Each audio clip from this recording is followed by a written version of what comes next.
That was pretty bad. That was pretty bad. Okay. All right. Welcome back to another episode of the Coach Estrada PE Podcast. Today we have Ben Lancour, all the way from the great state of Wisconsin. Go Packers! Except that he has a Cowboys jersey, Cowboys hoodie on today. Ben, could you give us a quick 1 minute description of who you are, what you've been doing the last couple years? Yeah, I can do that. All right. So my name is Ben Lancour, like Coach said, from Appleton, Wisconsin, which is like 30 to 40 minutes south of Green Bay. No one knows where Appleton is, but if you follow football, everyone knows where Green Bay is. So a little south of where the Packers play. Currently, I am in my third year of teaching elementary physical education, K through 5, where I'm at. I travel right now between two schools, full caseload between those two, and I couldn't see myself doing anything else. I love what I do. I love waking up and going to work. Kind of have that mentality of I get to go to work, not that I have to go to work. So just trying to keep a positive mindset about how lucky I am to be where I'm at in life right now. In a past life, I taught 5 years of special education, and that was kind of like the primer to how Henry and the Gym Monster first got started. Oh, awesome. Can you explain what this Henry and the Gym Monster is for the people that don't know? And most people that are going to watch this probably know what Henry and the Gym Monster is, but could you explain like a quick rundown? Yeah, sure. So when I taught special education, I used a lot of social skills books to help guide my lessons. And those were some of the best conversations we ever had. Fast forward to where I'm at now, I come across a book called My PE Teacher is a Ninja. And that was the first story I've ever seen where a book took place in the gym setting. I'm like, that's pretty awesome. And so I had the idea of let's combine social skills deficits with the gym setting, and let's see if we can make something special. So Henry and the Gym Monster is about a little boy who struggles to take responsibility during his Physed class, and his little friend there, Manny the monster, tries to get him to make unexpected behaviors or demonstrate unexpected choices, and gets Henry into a little bit of trouble. So Henry's got to kind of figure out how to get rid of this monster and own up for his mistakes. Okay, man. So, I've read the story a couple times. You know, he's excited for life, this Henry boy. He's like a lot of our students. He wants to have a good time in PE. He loves everything about it, loves to move. He's singing about it. He's dancing in his brain. Um, what are some things that now that you've read the story to the kids, you shared it with them, what have you seen the kids try to do now? Do they have a little bit more self-control? Is that what you're seeing, or has it gone the other way? So to be honest, this first week, after let's say I just got done with spring break, then I had 1 week of virtual learning, and that's kind of when I had the book primed and ready to go. So reading the story to the kids through Zoom wasn't how I had hoped it was going to go. I mean, I had a lot of off-task behaviors, like these kids are here to move. They're not here to listen to me read a story that, although it's important to me, I don't think quite get the concept yet. So I think that's to be determined because I want another shot to read it to them in person. So my school district's kind of been going back and forth. Are we virtual? Are we blended? So now this coming week, we're going to be blended for the remaining of the school year. So that'll give me, I think, more opportunities to bring the story out and use it on an as needed basis. That sounds great, man. So, could you break down the creation process? Where did you get this idea? Where did you get the name Henry?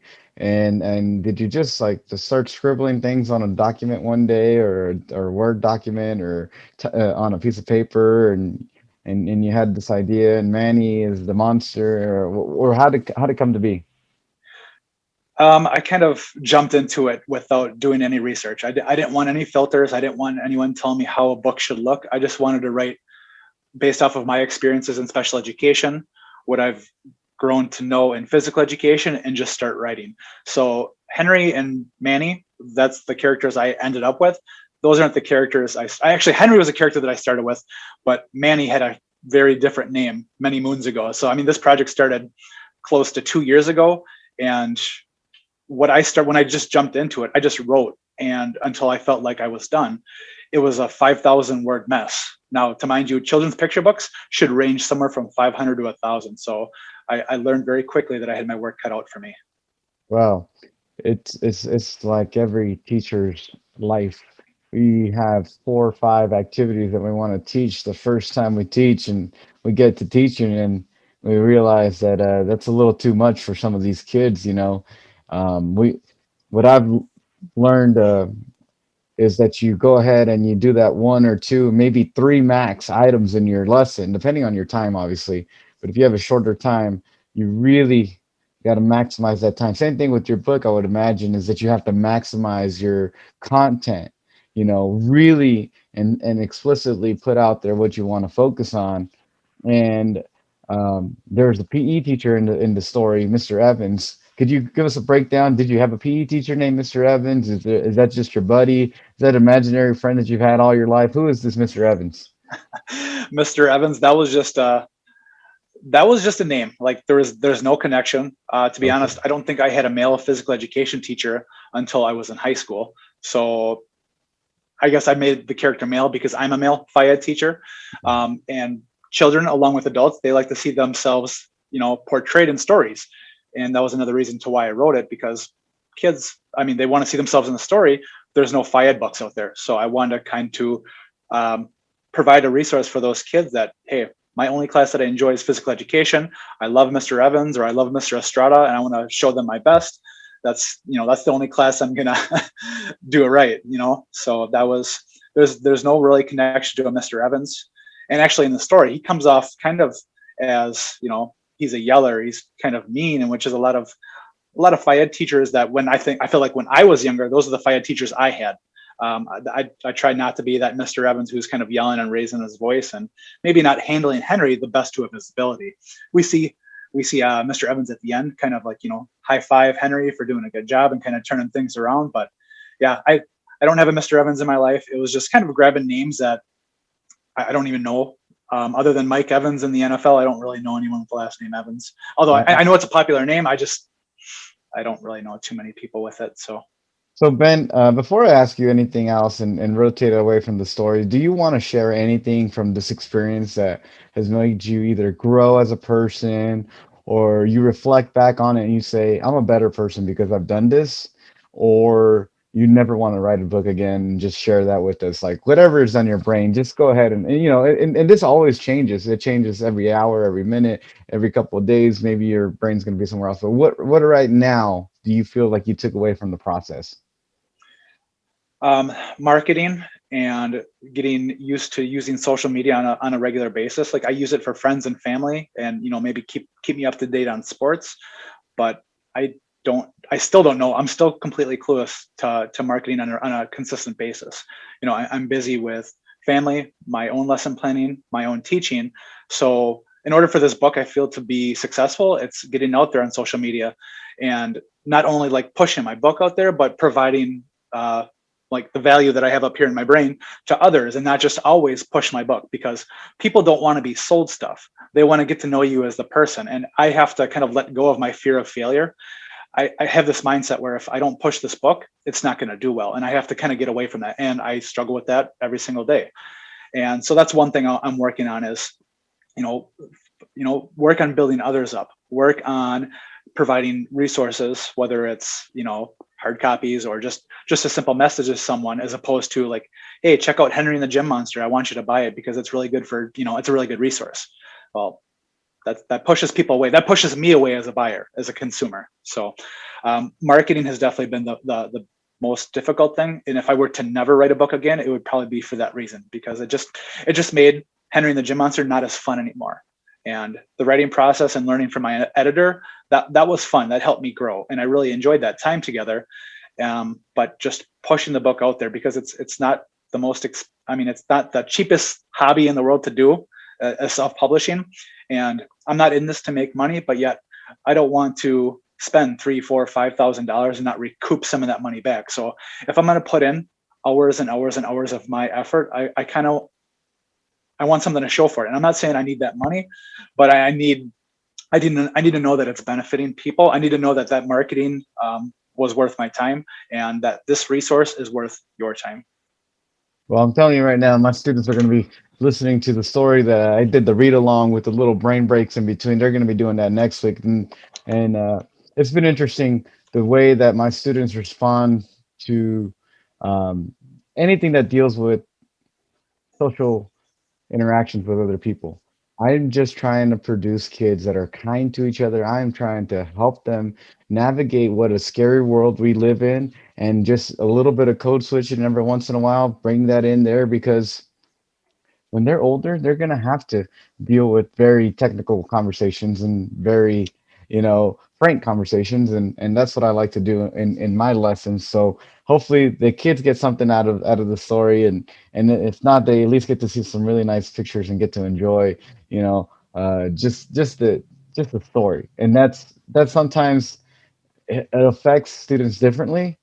Obviously every student learns differently. You got your kinesthetic learners, you got your audio learners that love to listen, you got your visual learners that if they don't see it on the screen, they're not going to grab something out of it. And so I think the more ways that you kind of go out there and you reach these students, you have an opportunity to maybe teach them something. And I really like the other thing that you have, going on, is to share some coloring pages, because it shouldn't always be hard work in PE. There should be some enjoyment.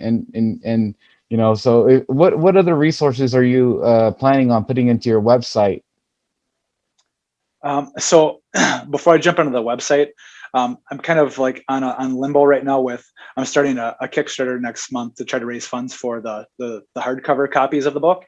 I want to offer some of the things that I was originally going to give away for free to anyone that wanted them, just because, like I said, I'm not in it to make money, but I'm going to start off using those as like rewards for people to try to buy into my campaign for Henry and the Gym Monster. But after the dust settles, and if we raise the funds for this, I do want to make them free eventually. But I do have some coloring sheets. I made a digital board game which has some images from the story, but it's, if you think of like the pieces from the board game, sorry, you have to go from start to finish, and there's exercise tasks that go with that, and there's also good conversation questions and like scenarios, not Yes. necessarily like ones that you have to act out kinesthetically, but ones that can lead to some good discussions with, if you are a parent working with a child that struggles with taking responsibility, or if you're a Physed teacher looking for kind of like something different. So I was using a website called flippity.net to help me build that. Trying to think of what else I have. I have a graphic designer make me like my own video read aloud. Now you went out and you made yours with your voiceover and your awesome brain breaks in between. She just made me one with like the characters kind of moving a little bit, some of the the words dancing on the screen, so that way it's a little bit more appealing to some of our younger learners. That's also going to be a part of the Kickstarter. And I think I made some like memory match and word searches. So like little things that could be used not only in the FIAD setting, but more geared towards those classroom teachers that are looking for some supplemental activities. Literature and activities. I love it. No, this is fantastic. So in your Kickstarter, is there a tier system that's gonna, like, can you break it down for people that are, are looking to get these resources and learn from these opportunities? Right. So I've heard the average amount of people or excuse me, not people, the average dollar amount that people put into Kickstarter is roughly $35. And I'm thinking, well, my number one buyers, I feel, or I'd hope, would be FIAD teachers, and we're always balling on a budget. So $35 is a lot to ask for a classroom teacher or for teachers in general. So I set my very basic tier, which does not include the hard copy book. It's more of like the virtual read aloud, the ebook, and the audio version. So you get 3 versions of Henry and the Gym Monster. It's just not something that you can physically touch and open, So that's the $10 tier. $25 tier is basically, that's the hardcover book, all the other versions of Henry and the Gym Monster, and some other freebies. So for $25, you're getting the book, you're getting it shipped to you for free, and a few other resources. So I'm not really making any money on that tier. I'm just trying to get it to, like I said, I'm trying to get it to as many people as I can. It goes 45, 65, 100. And then if you want to have me come read it to you, like virtual, like a read aloud, meet the author sort of thing, it goes as high as 250. But that also gets you a bunch more books, stickers, tattoos, bookmarks for the kids. So range from 10 to 250. So we're talking about those schools that have a huge PTA, a huge, let's say, financial spending ability, and they say, you know what, we need these digital resources, and we want the hard copy for when we come back. And I can imagine later on, post the Kickstarter, you're going to be selling hopefully the real physical copy by itself later on in a couple, I'd say at least 6 months down the road.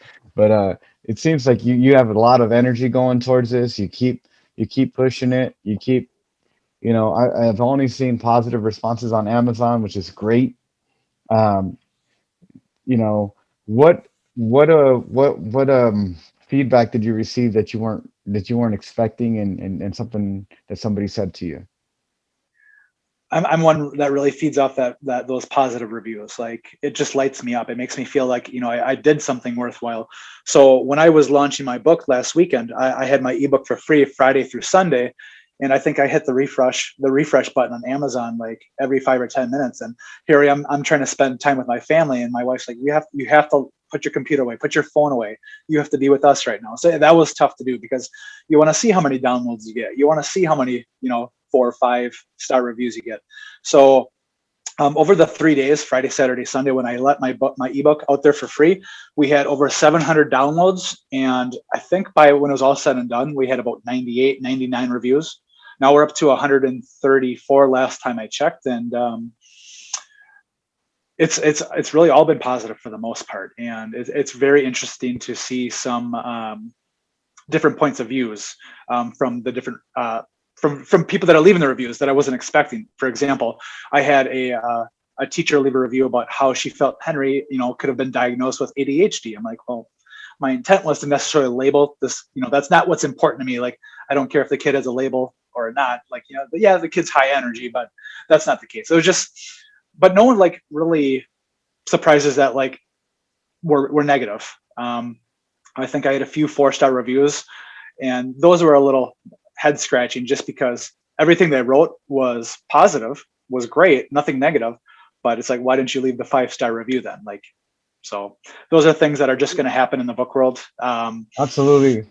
They don't have the critical analysis to maybe put it on paper why it's 4 instead of 5. There might be one thing that they didn't like, but they didn't want to focus on the negative, which is good for you actually, but also it's tough. Maybe they could have left you a private message or communicated to you like, hey, change this up and then it could improve, or this could improve the flow in some things. Or and you know what? You got to take everything with a grain of salt, and you Right. got to be remembering that the kids is the students that get a lesson from this are the most important thing. Right. That is the absolute end goal for everything that I end up doing. You've seen I've have a variety of things, and I'm kind of overwhelmed at the same time.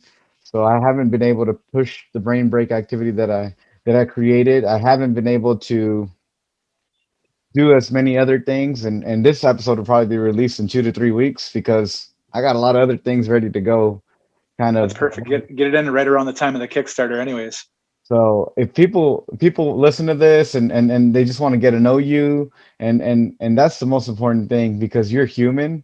You didn't just like steal these images. You had to hire an illustrator. You had to reduce from 5,000 to something Don't way remind me. less. And it's a very convoluted, complicated process. And like you said, marketing is not fun. Marketing is one of those things where you have to find a way to communicate to somebody, hey, check this out. This is better than the last thing that I've done. Or, hey, these people that I'm talking to on this video are really awesome. Marketing is frustrating because I know online there are thousands of resources that are not being used that are really, really good. And if they just marketed it a little bit better and connected with more PE teachers, their content would be, a little bit more used. And that's why I am willing to tweet you out. And if you get one person that didn't see your account and what you're creating, then I did my job. One person. And then later on, I always find out that later on people are kind of seeing what I've done in the past. So you might get someone later on, and we don't know. It's all right. We'll take that one I'm person. not begging for followers. I just appreciate the opportunity that you reached out to me. That like I don't really know anyone in the FIDE community, so you're like, for you to reach out to me, like that means more than gaining a follower or two. So I really appreciate you reaching out and wanting to have these conversations about Henry and the Gym Monster and trying to get to know me on a personal basis. Appreciate that. No, well, it is. The reason that I wanted to reach out to you was the genuineness when you got your first hard copy and your daughter was with you, and that's a moment that you're gonna have for the rest of your life, and you're like, okay, I just had some new neural connections. I've had some really good euphoria go through your body, and obviously the camera work was terrible, but that's a part of the allure to it. Like there's a realness to it. It's not like you're a blogger that's like got $1,500 camera and you've done this and you're just trying to create a buzz. No, you genuinely are excited for the content and you're excited for where it's going to go next. Yeah. The Kickstarter, and we got the website. What's on the website? Why should people go check out your website? Is there any benefit of me going to your website, Ben? So benlancourbooks.com, that's going to keep you up to date on when the Kickstarter comes out, what Kickstarter is. I'll get the information up there once I finalize the Kickstarter. I'm working with my graphic designer right after I'm done with you here. It's more so of like getting to know me on a personal basis. Read some things that I've done, like hey, where's Ben been? Like, has he been on the media? Where's he been featured? My story, and like I mentioned at the beginning, like how I was a special ed teacher. So it's more of like right now it's a get to know you, get to know who Ben Lancour is. In the future, it's putting more value into it to try and get people there, not only to purchase the book, but like how can the average Physed teacher bring social emotional learning into the Physed setting? Yeah, I mean, there's a lot of push for it right now. The kids definitely need it. There's a huge need because after some students have been out of school for over a year, uh, and now it's going to go to a year and 3 months or 2 months, whatever it is, and they're going to have more teachable moments for coping skills, breathing strategies, yoga techniques that might help them out, or stretching techniques, whatever it is. What techniques do you use with your students outside of books, Ben, to really work that SEL? What do you do?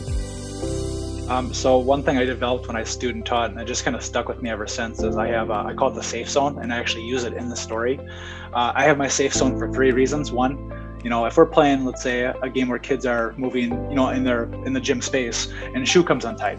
I don't want kids that are struggling to tie their shoes to sit there for 5 minutes and get, risk the chance of injury. So it's like, go to the safe zone, tie your shoe, or ask a friend, or ask myself. I come help you.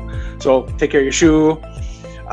You fall and get hurt. Like, I don't want to make it a big deal. Okay, yep, your knee hurts. I can see that. Go stay as long as you need. And then if I see that they're content, have them come back out. And then more on the SEL aspect is, if I see, kids, misusing equipment, not respecting their peers, not respecting me, I'm pretty friendly. I give 1 or 2 warnings, and then when it gets to affect everyone else's learning, then it's like, okay, coach, safe zone, I'll come talk to you in a minute, and that way we can try to work through this and talk about how you're affecting yourself, how affecting me, how you're affecting your classmates. And then once I feel like that light bulb went on and they kind of understand, oh, that's what my behavior is doing, then I let them back in. But if they're like completely clueless, then more teaching, or reteaching, has to be done. Yeah. So that safe zone is my biggest classroom management / incorporation of a little social emotional learning. I like the safe zone. I like that idea. I've seen it many different ways. I've seen it, the conflict resolution corner. Have you ever heard of that? Yep. The versions that I've seen, they go to the corner and they talk it out. If they can't talk it out, then they do either some sort of breathing technique, or they squeeze their hands as hard as they can, then they relax them for a couple seconds, and then they do it again, and then they try to talk again. And then if they can't figure it out, then it's just rock, paper, scissors. There's so many different ways to just build it in there. And if you have it there from the first couple of weeks when you're doing your group initiatives or whatever unit you're doing at the beginning of the year, the students can know something's wrong. How can I fix it? I have a friend, she teaches 5th grade, and just 5th grade, and she has some of the highest performing students because the first hour that they come into the building, it's all independent work. There's no teacher telling them what to do. They know where the scissors are, they know where the stapler's at, they know how to print, they know how to use their computers, they know exactly what they're doing for the first hour. And then as the hour ends, then they're going to rotate to more direct instruction. Imagine having, fifth graders, fourth graders doing that where they're completely independent. How much better are they going to be prepared for the real world? And It's honestly it's night and day. Like there, you don't hear too many scenarios that are like a classroom can be run by themselves without the aid and the constant redirection from a teacher. So that's I like hearing those stories because it gives me hope that hopefully I could run a classroom like that someday, and that's going to come back to me on the way I structure my oh yeah, my uh, routine. So one, that's awesome that your friend is able to do that, and it's hopefully she's utilizing her experiences and like sharing that with other teachers, just so like, hey, because people are so like, we got to teach the test and whatnot, we're worried about test scores. But the teacher that you're referring to, I feel like, is more relationship based and putting more of the responsibility on the kids and teaching them what it's going to be successful, not only as a fifth grader, but as you progress through the upper grades. So that's a really cool story. yeah, and I've seen multiple different ways where you can do instant activities before the kids even come into the gym. They already know what you have a whiteboard and you have maybe one or two or maybe three instructions, and they have to do those things. And then it could be as simple as one person hits play on the music, and then they're just doing like whatever exercise warm-ups they want on their spot. It could be so simple. It doesn't have to be complicated. I've also heard at the middle school level where one squad out of the five or six squads in this class, they would go out and get the equipment. They would get the speaker. They would, get the everybody lined up to do the game, whatever game it was. Let's just say it was freeze tag or whatever it is, and they had them all boom going. And then when the teacher, 5 to 7 minutes later, would come and everybody's dressed, because that's what middle school is. That's what they're doing when they're changing clothes. Then, boom, the class is already ready to go. And then there's that one squad that's in charge of putting that equipment away, and then they continue their lesson. It doesn't have to be super complicated. And I love giving the kids the opportunities to just play a simple game like compliment tag. You ever play compliment tag? I don't think I have, but judging by the name, I have a pretty good idea. So it's the simplest game. It's a warm up or ending activity for the day. They tag the person and they have to say one positive thing, and then the other person has to say thank you and I really like this about you. Boom. And the buzz that you get, like the natural buzz, like the kids are just so happy. And it's like, instead of making anything about competition, the standards don't matter. What matters is that you're being cooperative, you're being friendly. And then they love coming up to me, oh, Mr. Estrada, I love your shoes. And I'm like, thank you, I really like your sweatshirt, that's a cool one, man. I wish they had that in adult size. And just like, that's your time to play with them. Not that you're running around. No, I'm not telling you to go run around, but I'm telling you, like, play with them as in the aspect that enjoy that short, brief conversation, because there is nothing else in their brain but besides joy. And that's what PE, the more times you can do that in PE, the greater your lessons are going to be. Do you have any games that you have to play every year, Ben? Like you just like, that is what you look forward to? Maybe it's like something, I don't know. Do you have something like that, Ben, that you have to teach? I love scarf tag. I love that.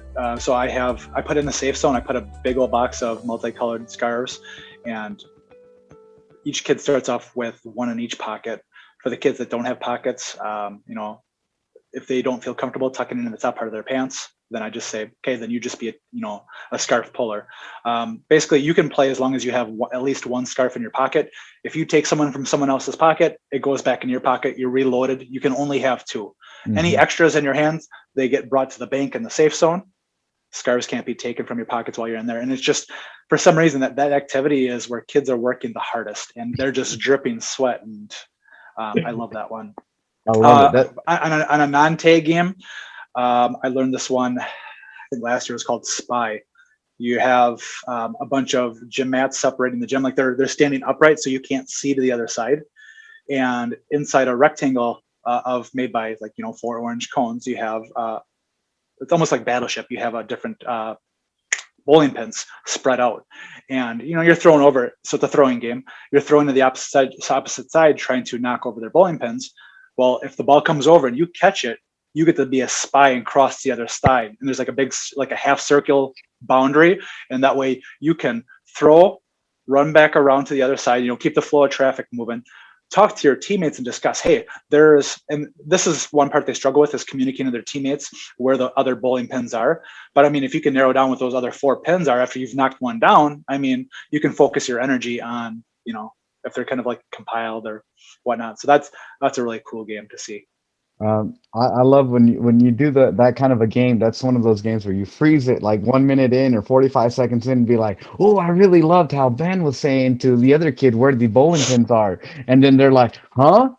And then they're going to try to mimic that behavior. And you really got to capitalize. You freeze for a reason. You freeze because they're not stepping with the opposite foot and you're reminding them. You freeze because they're just going and trying to throw it like it's, what do you call it? A Hail Mary and not a target aimed at, like that's what you freeze for to get them back on task. Um, so another game that I was just thinking of that's a really fun game that you would love. It's called Medic. Have you ever played it? Is it with scooters by chance? No, you could No. you could make it with scooters, but no. The way that I played it is there's no scooters. There's only one red ball and maybe a red jersey if you want them to really look like a medic, right? And the way that I started off is that anybody can tag anybody except the medic. The medic is completely out of the game. Their job is only to do one thing, and I'll tell you what it is in a second. So if I tag you and we're 2 taggers, right, Ben, you lose an arm. Now you can only tag with that other arm. And so then if somebody else tags you, Ben, then you lose the other arm. So you're just a fleer. Okay, you can't tag anybody, but you're kind of just running around with no arms. It's kind of silly. And then you get tagged again, and then you're on one leg only, and you're hopping around, and you can't really tag anybody. You can't really do anything, but you're just hopping around. And somebody else tags you. You take a seat and you yell out, "Medic, I need help!" And then the medic comes by. They tag you nicely with the ball, and then you say thank you, and then you move on. Basically, the way that I layer it is the first level is just you play for fun. Nothing, nothing about anything complicated. You just keep it super simple. Level 2, that medic cannot allow anybody to be on the ground for more than 5 seconds. And so what happens is that there'd be multiple people all over the gym. Maybe one's down here, one's on the other side. So they'll tag this person. They're running to the other side to tag that person. And I actually started off where they walk. And if they start running, I stop it until they walk again. The second round, they'll skip. They'll gallop on the round 3. But basically, they can't keep everybody alive, and have people less than 5 seconds sitting down. So then the layer 3 is, we can't save the world all by ourselves. I need to have 2 or 3 medics. And do you think they can keep the world safe and nobody's on the ground for more than 5 seconds? And so then they focus on working as a team, whoever the 2 or 3 medics are. And then it just goes like, you can make it even more complicated, more simplified. But the main thing is that the overall arching lesson is that we are here to save the world. And if you try to do it all by yourself, you're never going to be able to do it. You have to work with others. You have to be kind to others. You have to say thank you to the medic, because when you get help, you need to reciprocate that love and appreciation, whichever way you can. But I mean, that it's just a fun game. Do you have anything else, Ben, before I rotate to the next question that you want to share, like a game or activity? The more that I got to think about it is going back to the, what do I use for like social emotional learning? I can't believe I forgot about this because I loved doing it last year. But we're thinking over a year ago, back to, when I was actually able to do this. So I think I got this from someone on one of the Facebook groups. I think her name was Mallory Nutt was her name. It was called Choose Your Hello. So think of like a ruler stick. And you have this was kind of like the Bitmoji craze was going on. So I'd have 3 pictures of myself in 3 different ways you could greet me. Kids would slap a picture, and I would change out one of the pictures every single week. 2 would always be consistent. Kids in my school district, they need adult support. They need that love. And so I always have a hug on there. And I think I always have a fist bump. So there'd be a 3rd one that I change. Mm-hmm. So kids would come in, say, "Hey, Mr. L," they wait outside my gym. They know that they don't come in the gym until after we do our Choose Your Hello. Once they slap the picture and greet me, I have them do the 4-corner warm up, which I feature in the book. So there's an exercise posted on the walls, and that one's kind of tough to monitor. Like, if kids are being honest, like, are they doing it just to race and try to finish first? In that sense, should I stop and, reteach? Yes, but I'm more concerned about getting those kids that are waiting in line, give them a hug, give them a fist bump, a high five, do a dab, show them that I'm here for them for these 30 minutes. And this is going to be the best 30 minutes of your life. So, Well, Ben, it's just, simple adaptation you can do is just have a timer going, and every 30 seconds it beeps. And so as they go to that corner, they're just doing that exercise for 30 seconds. Nobody's oh, that's a moving good until one. the next one, until the Yeah. next beat. And then everybody's working out until the next beat. And it doesn't always have to be hard exercises, but just the way that I would, if I was to try to do that activity, I would take the thinking out of it sometimes, for the kids. I Yeah. prevent, as much as I can. Not saying that you're doing it wrong, because I like No, no, them being independent. And I like to be able to put different task cards out too. That'd be great. And go ahead, keep going. So they hug you, they fist bump you, they give you some elbows, they give you the bottom of the shoes, they give you 2 fist bumps. You're mixing it up on them, right, Ben? yeah. So, it could be like, shooting a 3 like Kobe, hitting a home run in the park. I don't know. Bitmoji's got a bunch of different, poses and different actions that you can use and print off. So, You can dab yeah, it. dab it. But my issue is I'm very blessed to have a very large gym. It used to be the old University of Wisconsin Green Bay campus, but the bad news with that is I have to share the other half of the gym with another Physed teacher. So running 2 classes at the same time, like, I love your idea, but for me to have music and sound going, it's butting heads in a normal school year. We're trying to But team teach some things together this year, but you can to also have put like a speaker and music going right now, like during my classes that I share with him, like, we might have different varying levels of kids. Like, I might have kindergarten, he might have 5th grade. We're not going to be running like, we just avoid, music altogether, which is really, do you have a projector? we just got one put in a few months ago that we're using for our blended learning right now. Yes, we have So if one you do now. We have a didn't have one last projector, year. if you have a projector, you can have the time going, no music, and just a silent beat, like a really quiet, muffled beat, and then they'll rotate. Just like you don't have to have the music. The music is my magical tool that I use every day, no matter what. like It's it everybody's favorite. like you can't go in a class with me without having some music. I have my little watch, my Apple Watch. That's how I control it, or it's integrated into my Google Slides or my keynote presentation, whatever it is that I'm using that day. But now we're gonna rotate on to who Ben L is. So Mr. Lancour, what do you do to de-stress? Uh, that's tough to say right now because this book is kind of adding stress because, I want this book to be great.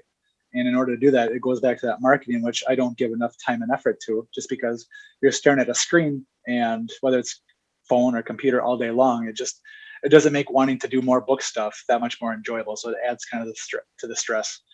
But in a normal time frame, like before any books and whatnot, I love watching football.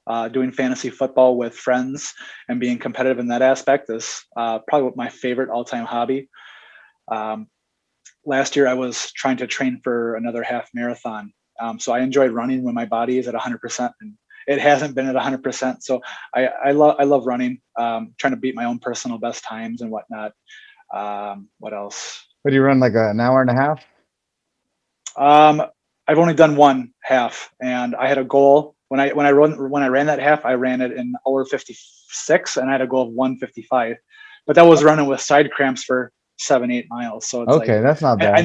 know I can beat my personal time.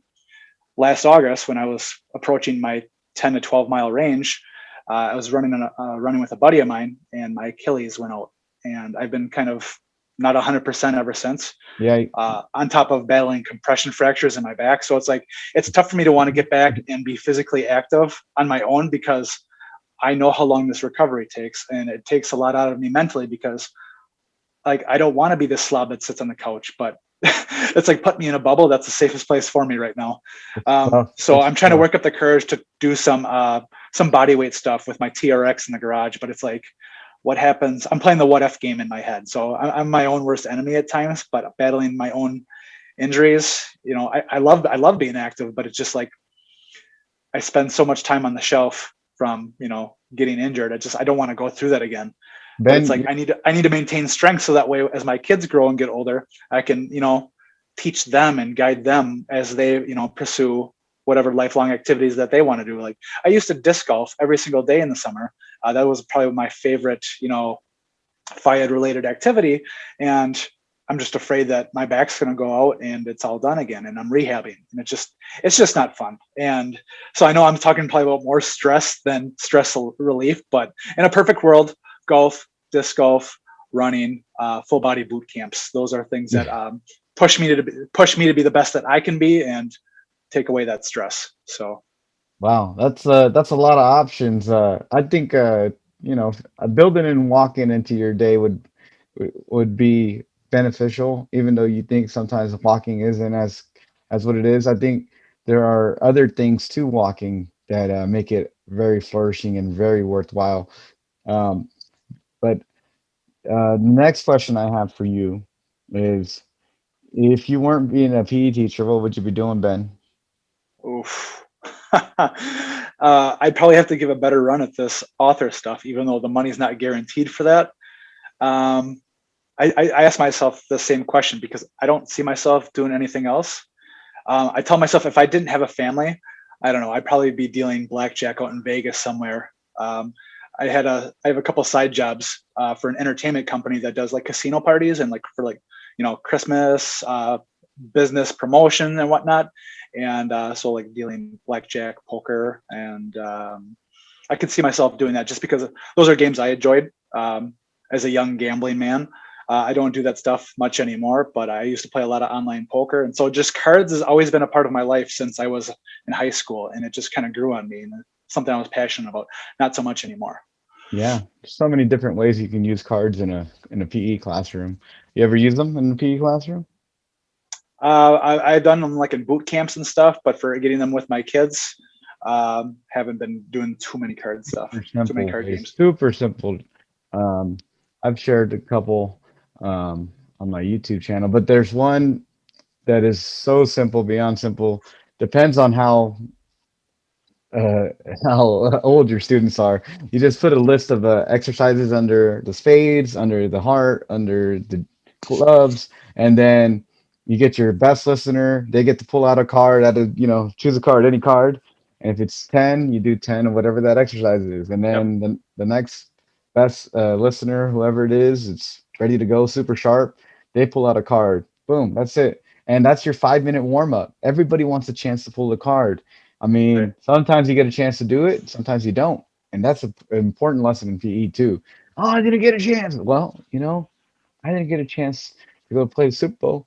I'm not having a fit about it, whatever it is, whatever comeback you got that morning, like I wanted a chance too, but I didn't get to go, so I it's use that okay, one buddy. frequently.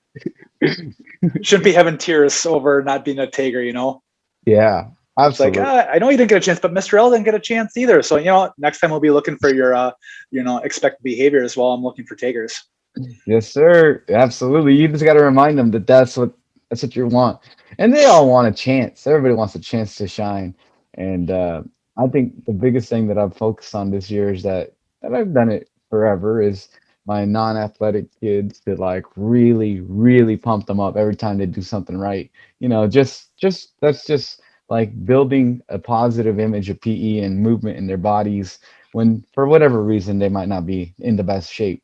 So Ben, what do you have for questions for Mr. Estrada over here? Like, what is your question that you want to know, you're dying to know, or you're just like, this guy's an idiot. Let me just learn why he's an idiot, and then we can move on. So to be honest, like I have never like I do enjoy listening to podcasts. Like I'll listen to the Pat McAfee show. I'll listen to some fantasy football podcasts. But what do people request? Like, do people reach out to you and say, "Hey, coach, what can we get this person on, or can we talk about assessment? Can we talk about like what do your fans or your followers ask of you to like They're not asking anything yet, and I not want them yet? to. I want them to. So you tell me, Ben, who you want me to get on the show, and I'll work my way up. You know who I got coming next week? I can't share all the secrets, but I have a lot of good people.